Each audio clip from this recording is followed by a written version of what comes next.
Every B2B podcast sounds the same. Cookie cutter strategies, corporate buzzwords, high level theory that sounds smart but changes nothing. Meanwhile, the real game changers are out there breaking every rule in the playbook and crushing it. They're not following best practices, they're building their own path and winning in the ways that experts said wouldn't work. These are the rebels you need to hear from, the ones with tactics you can actually use tomorrow. This is Burn the Playbook. Burn everything that's holding you back.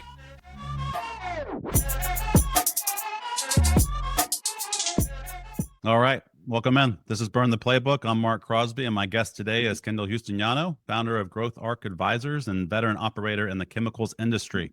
He spent 35 years leading growth, transformation, and turnarounds across some of the biggest names in the space, from Dow to PolyOne to the most recently VP of marketing at Grace. He shifted a $700 million business from acquisitions to organic growth, stabilized a $450 million division of PolyOne for carve-out, and helped Avient break into the composite sector.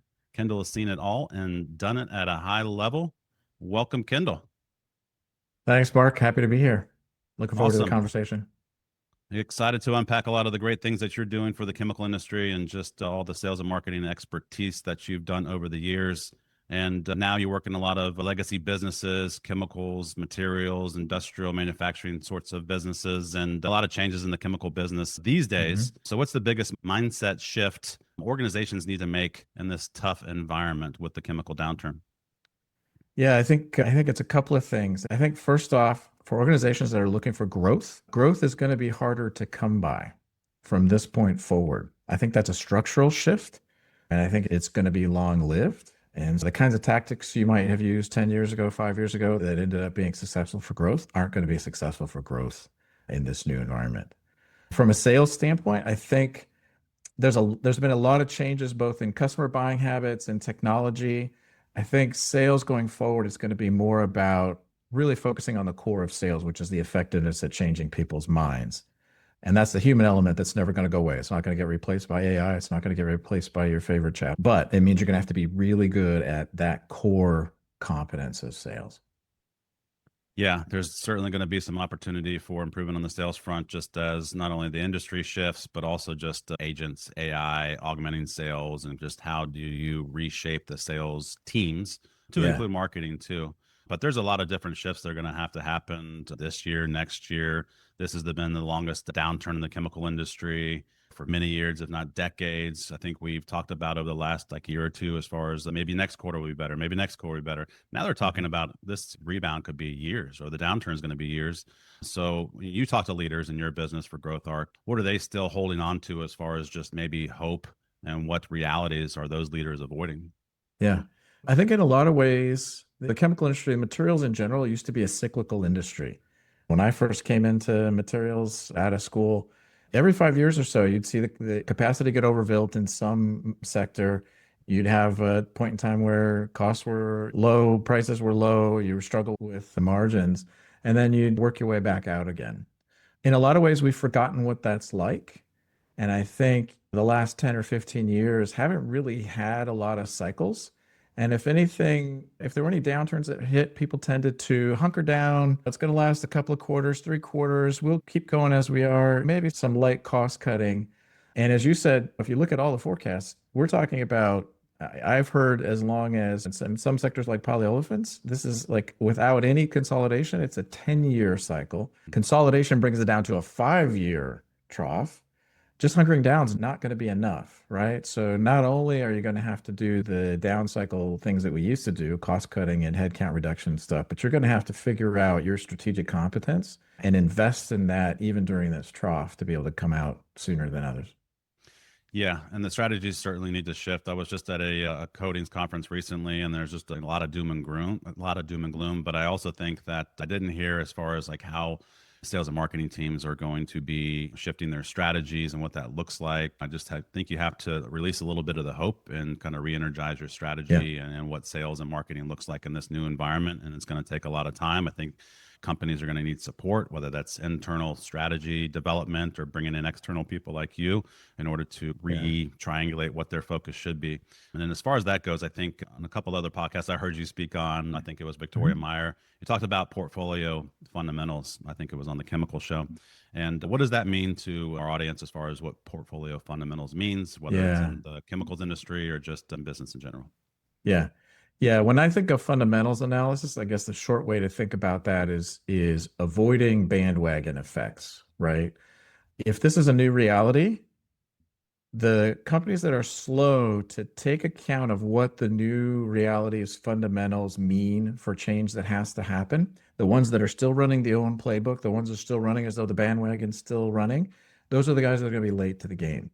And so I advocate with most of my clients is form follows function. If you go back to the fundamentals, you'll understand better what you need to have going forward. An example of that is sustainability. I think in the last 5 years, sustainability has been significantly oversold. And I'm an optimist when it comes to sustainable initiatives, but sorting out which ones are going to need to be rationalized and which ones have the chance to continue going requires you to look at the fundamentals, not look around you and see what everybody else is doing. Yeah, and I think that's a problem, not only in the chemicals business, but a lot of different industries, is that you're looking over the shoulder trying to figure out what somebody else is doing, but probably in the wrong way. If you're following the leaders, you're not really differentiating yourself in order to have a competitive advantage. And I think that's where the difference lies, which I think is also when you're looking over your shoulder, comparing yourself to everybody else. That's why all the websites tend to look the same, and everyone's just saying we're innovative, we're best in class, we have sustainability solutions, and everyone's saying the exact same thing. But I like that you pulled out sustainability, because I think it's an interesting conversation, because I feel like it wasn't too long ago we were talking about net zero goals and scope 1 and 2. Yeah. And I just haven't really heard that much more. I think I've read more in the headlines as far as just sustainability pullbacks, and it's not as important anymore. The consumers don't want it. Obviously, in Europe, it's a different narrative than probably other parts of the world. But what do you think is going to trend forward as far as sustainability for companies, especially in this challenging economic environment when everything is sustainable is just more expensive anyway? Yeah, the real question, obviously, there's a pullback that's required for executives that have invested in sustainability initiatives. You got to be careful that have you invested in one that's going to end up being rationalized? And the sooner you can assess that, figure it out, and pull the plug, the better. And at the same time, if you've got one that's got a chance of survival, knowing that and knowing how to play it through this downturn is going to be absolutely critical. So when we think of fundamentals, and especially when I advise clients on sustainability issues, I really say you got to go back and reevaluate your model on 3 different factors, right? How does your business look if you're in a cost-constrained environment? How does your business look if you're in a capital-constrained environment? And how does the business look if you have regulatory headwinds and pullback? Most of the sustainable material initiatives, for instance, aren't necessarily tied to fossil fuels. But if the next best alternative is a fossil fuel-based polyethylene or polypropylene, for instance, man, the price of those alternatives is at rock bottom right now. How does your offering survive? Regulatory headwinds are the same way. Regulatory stimulus is never permanent. It might be there for a while, but at some point, governments can be expected to pull it. And that's the way that a lot of trends are headed right now. So I remember a long time ago at Dow, I was looking for my next job, and Dow at the time had an initiative around solar shingles, right? A lot like Solar City does today. And I remember asking the business director at the time, what does the business look like if there's no help, but no support for solar? And the answer was a $15 million business. What does the business look like if the current regulations stay in place? It's a $500 million business. Ultimately, those supports for solar disappeared, and the business ended up turning into a $15 million business, and it was ultimately disinvested, uninvested. And so that's the potential that folks are looking at these days. And so that's the fundamentals evaluation that I usually advise clients on sustainability. Gotcha. So if you look into your crystal ball, how many years out before sustainability is in vogue again? I'm a fundamentals guy. So whether it's in vogue or not, I don't care. I think there are areas of sustainability that still have promising fundamentals. What I advise people, for instance, in circular economy is look for the smallest circles you can find, right? You don't want to be doing something that's chemical recycle of polymers that turns polymers into pyrolysis oil, sends it all the way back to the front end refinery, and you have to go and reprocess it all through. You have all sorts of other issues, but just the idea that you've got a very large circle in that circular economy So smaller circles are better. I think the real core of sustainability has always been for the chemical industry, making things less energy intensive, making things more efficient, lightweighting. These are things that are good bets in general, as opposed to some of the more exotic sustainability types of plays. Yeah, and that's a good something I would think about as far as just selling. I think that for sales and marketing teams are selling sustainability, but as you were saying, they're not selling like the real benefits of sustainability, which I always found is like that opportunity that's been missed. There, you could be selling lightweighting, you could be selling all these other benefits and opportunities for businesses, but you're selling lower PCF or low VOC. And I don't think that really moves the needle for a lot of companies because that Yeah, doesn't translate to the bottom line. So you could sell sustainability, but I think you have yeah, to frame it in a way where there's an ROI or savings or less waste or less yeah, or production cuts or whatever that looks like yeah, for your yeah, business. But there's an opportunity there to, I think, to reframe the sustainability sell, yeah, so to speak, even if sustainability is not in vogue. What is in vogue is that a lot of purchasing people don't want to talk about or talk to salespeople. And yeah, everyone wants that digital, seamless, frictionless experience, kind of like Amazon. And I've seen that too, where our buyers never wanted to talk to me. They just want yeah. they want a price, they want a volume, they want to move on to something else. But how do you see that playing out as far as like the chemical business, and how do customers want to buy from your perspective and your leaders that you've Yeah. talked to? Yeah.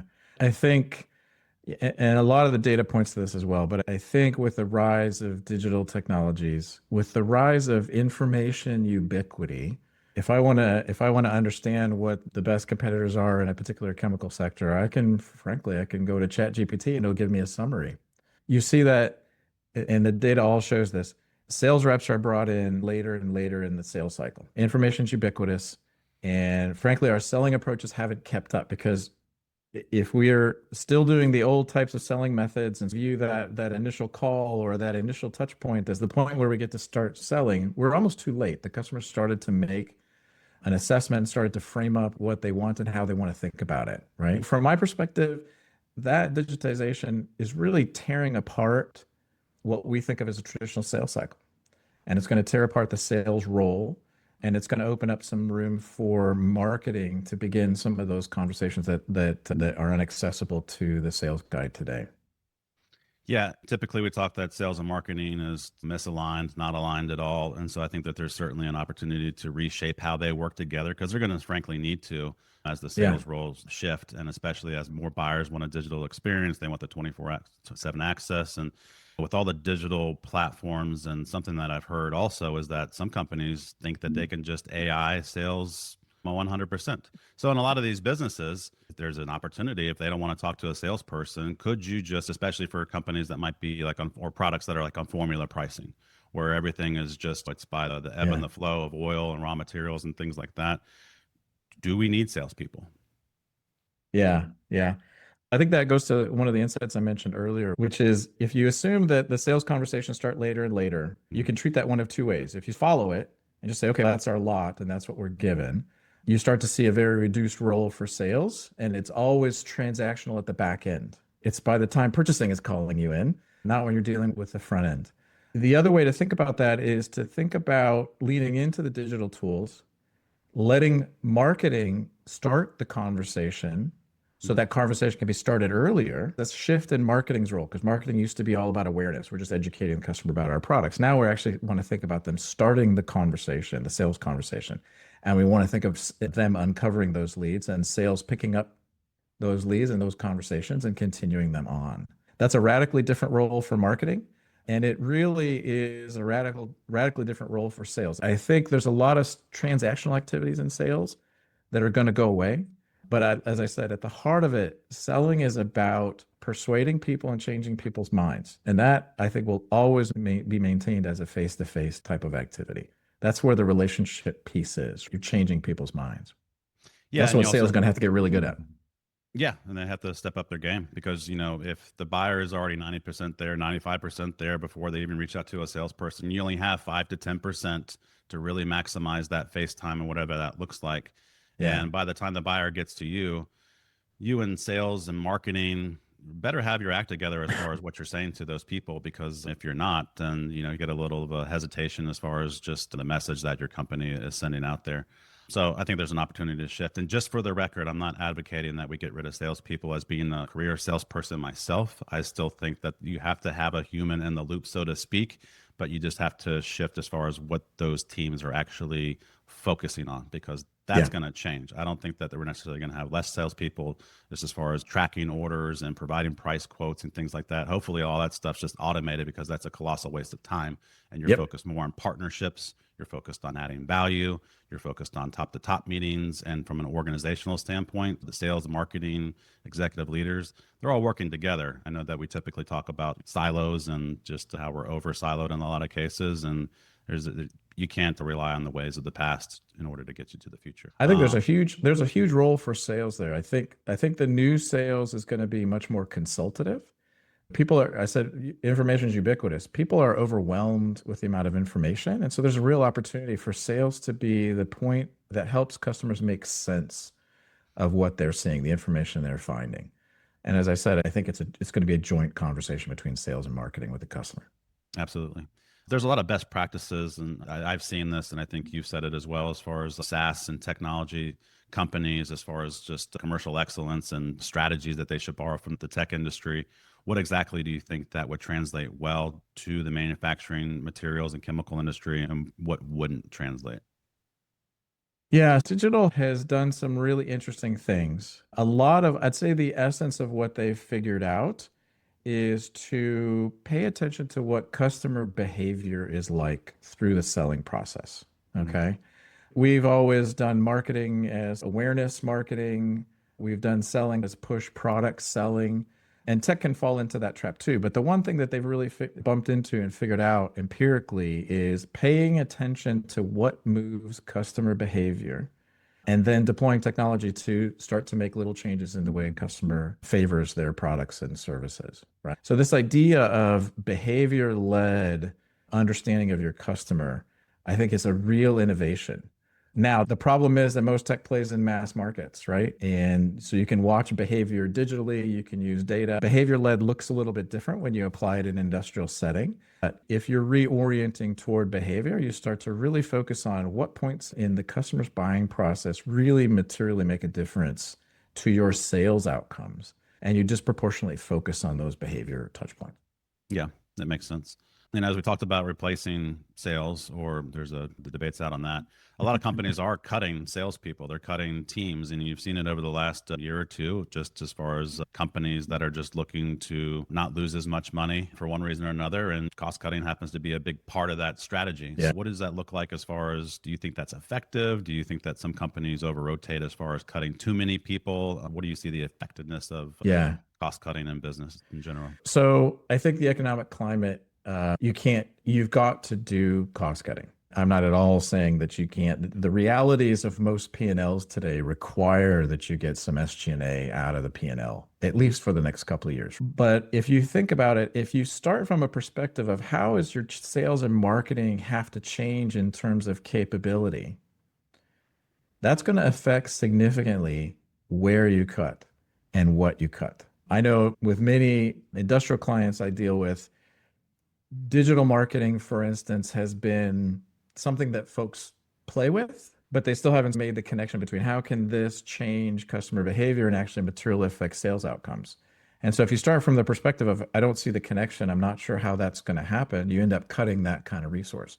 But as I said, if you think about focusing on behavior and using those tools to understand how to affect behavior change, it now becomes a strategic advantage, right? In one scenario, the old case scenario, you would have cut that almost dismissively, frankly. But if you spend some time to think about the fundamentals, look at where capabilities need to go, you end up cutting different things. Yeah, as far as fundamentals, I think that segmentation is a huge part of fundamentals that probably is not widely used enough. And I think that as we talked about the shift in the manufacturing industry, chemicals industry, Yeah. will be here for years. And so segmentation is something that I think that you work with quite frequently, your leaders. So tell me a little bit about what that process looks like when you deploy it. How often should people be doing segmentation activities? Yeah. So when we go in and talk to clients, almost every materials client we talk to has some sort of segmentation, right?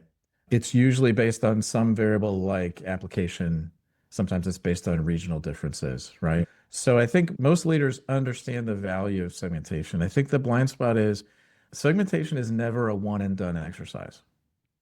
So most folks who have a segmentation haven't dusted it off for the last 5 years. And there's all sorts of opportunities sitting in your existing markets and in markets that aren't very far away from your existing markets, simply by taking another, let's say, next layer pass. So we find that clients can consistently uncover growth, both in home markets and adjacencies, to the tune of 2x your current growth rate. So if you got a 1% market, you can make it a 2% growth rate for your P&L by doing that fundamental next pass on segmentation. Those first passes can be very easy. Often you're doing a one variable, one dimensional segmentation, but your organization actually has information about differences in customers based on a couple of different variables, right? They might have application, they might have regional, they might have organizational or business model type of understanding.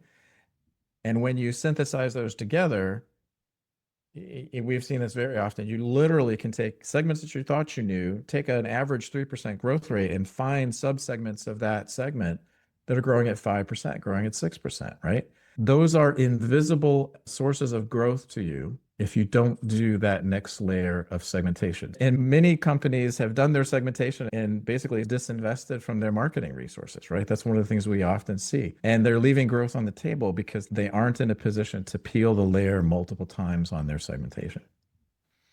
How long should a segmentation exercise take, and who should be involved in it? So ideally, it should be led by marketing. The way I think about segmentation is in layers. Okay. So if I was going to design the nth degree kind of segmentation, that would take a long time to get there. But the reality is you iterate it. You peel one layer, you take 2 months, 3 months, you peel one layer.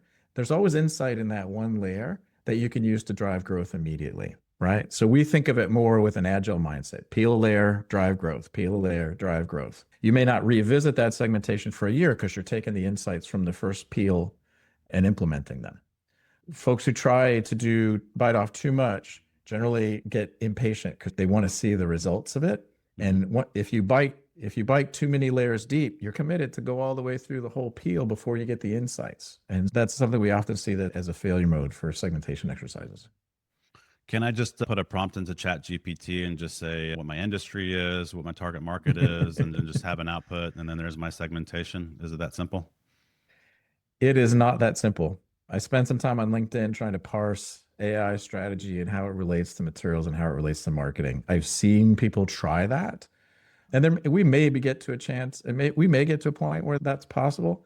With tools like AI, there's so much low-hanging fruit.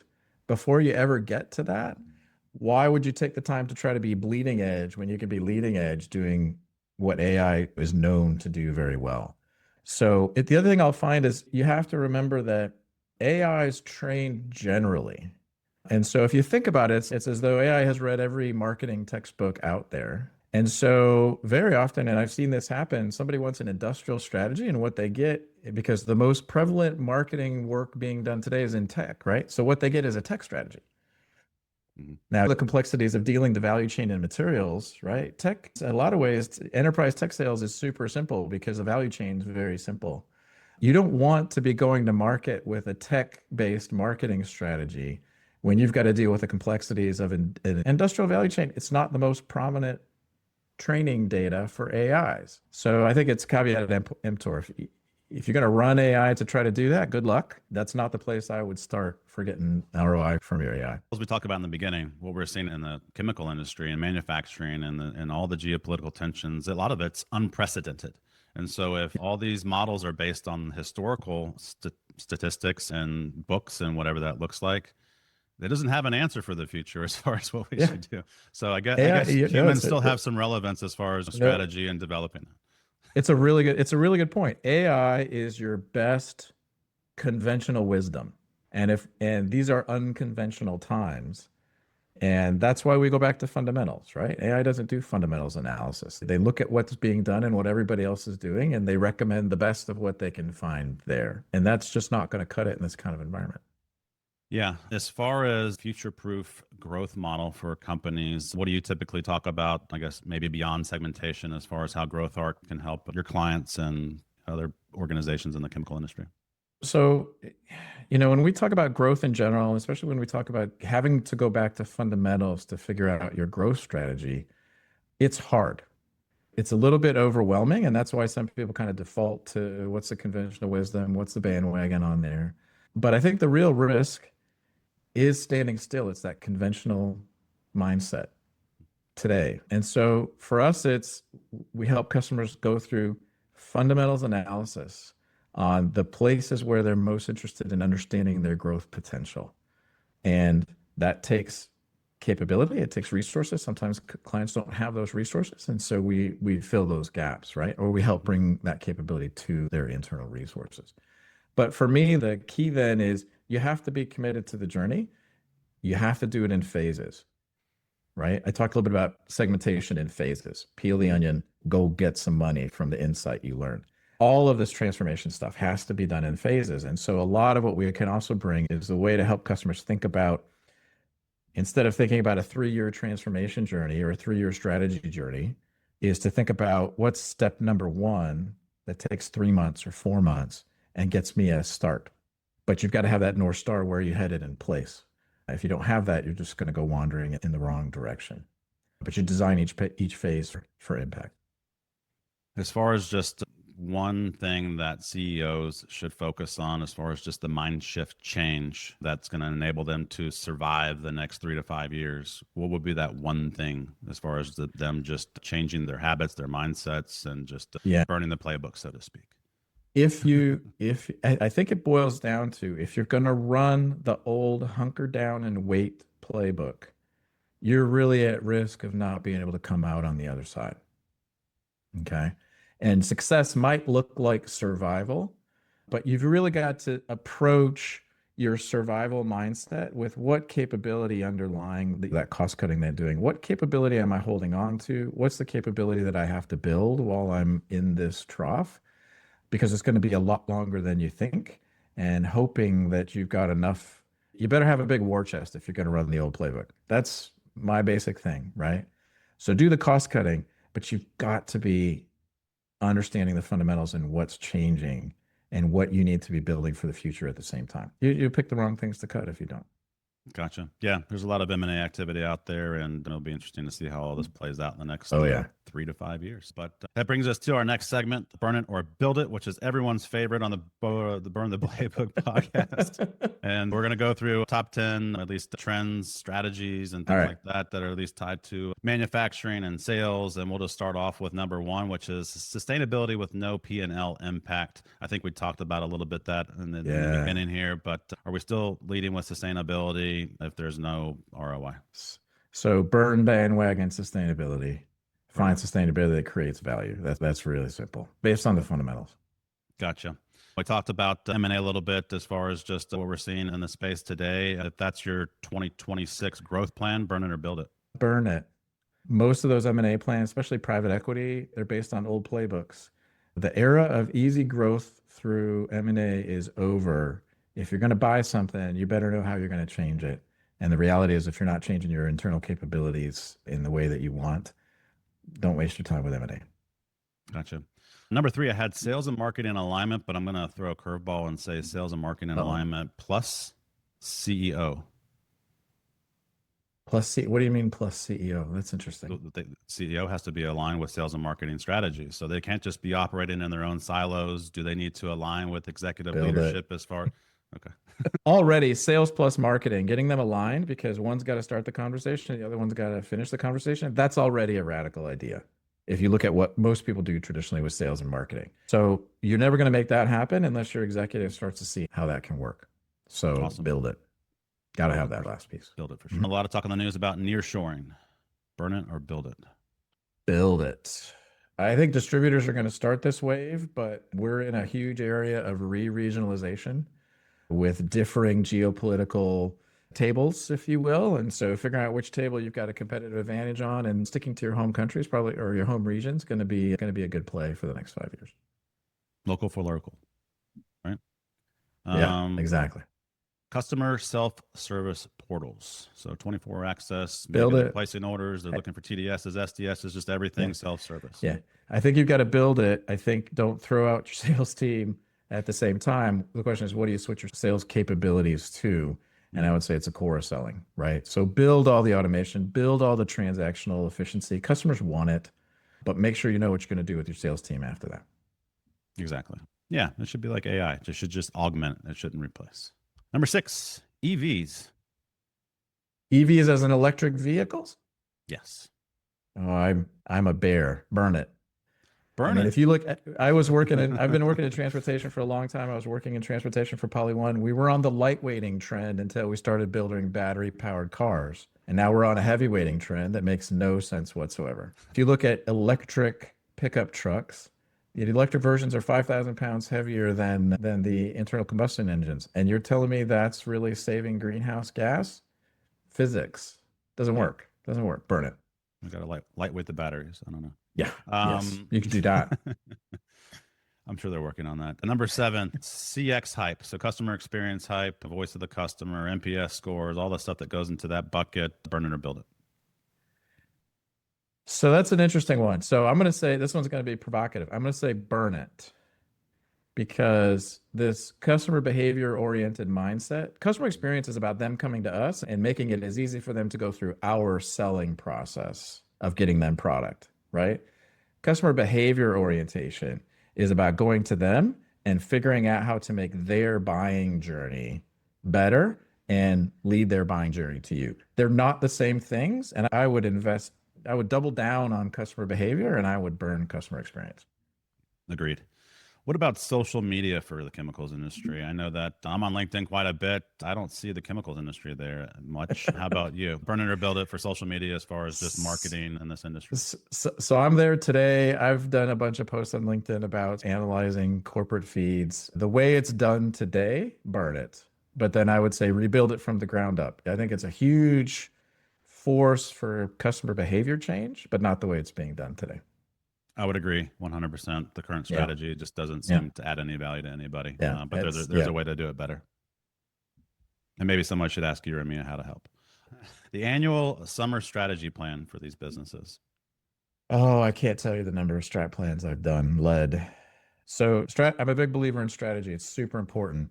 The annual exercise has become not strategy, it's become a financial exercise. So we're too focused on building detailed financial models, usually 1 point or 2 points, and it all becomes an overture to negotiating your AOP. If you're going to do strategy, probably only needs to be done once every 2 or 3 years, and you should do real strategy work when you do strategy. And the summer strat plans where you're doing a bunch of financial modeling, they don't help. They don't help. Gotcha. Number 10 and final, inside sales. Yeah. I like inside sales. I think, and I've seen materials companies have a love-hate relationship. Some sort of go there and then they pull back. Some really invest hard. Distribution has done more with this than straight sales. In a lot of ways, distributors are the inside sales of many corporate materials companies, right? They outsource their whole tail.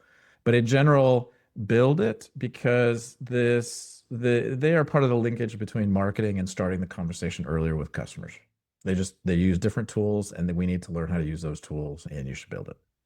Awesome. That's a wrap for Burn It or Build It. You threw some curveballs at me. I threw some at you, but I think that worked out well. As far as the final takeaway, typically we end Burn the Playbook with one final takeaway that a commercial leader, VP of sales and marketing can take away that they can implement like right now, where it doesn't have some sort of overture project that they need to start working on, but something they can implement like this week, next week.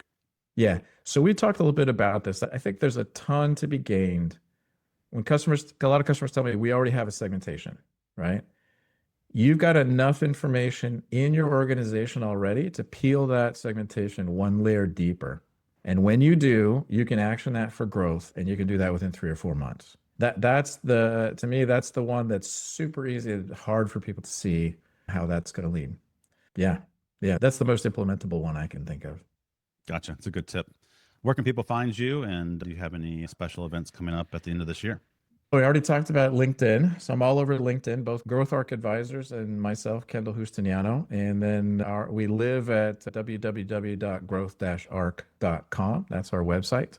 I run an executive roundtable and I have an executive newsletter. Those are all available on the website. So if folks want to go there and join the conversation, that'd be great. I'm going to be at the Chemical Summit the end of this month. That's based in Houston. That's the Victoria Myers Executive Summit. I'm going to be hosting a panel on, guess what? Growth. Yeah. Non-price levers for growth. So it should be a really interesting conversation. Hopefully see you there. Very cool. Maybe you will. I plan on it. All right. Thank you, Kendall. Awesome. Thanks so much, Mark. Really enjoyed the conversation. Thanks. Bye-bye. We'll see you. That's how you burn the playbook. If this conversation fired you up, don't let it in here. Subscribe wherever you get your podcast. Share this episode with someone who's tired of playing by the old rules. And if you're ready to challenge your own sales approach, let's connect. Find me on LinkedIn at Marc Crosby or head to digitalrebelsconsulting.com to see how we help B2B teams win differently. Until next week, keep burning what's not working and keep building what is.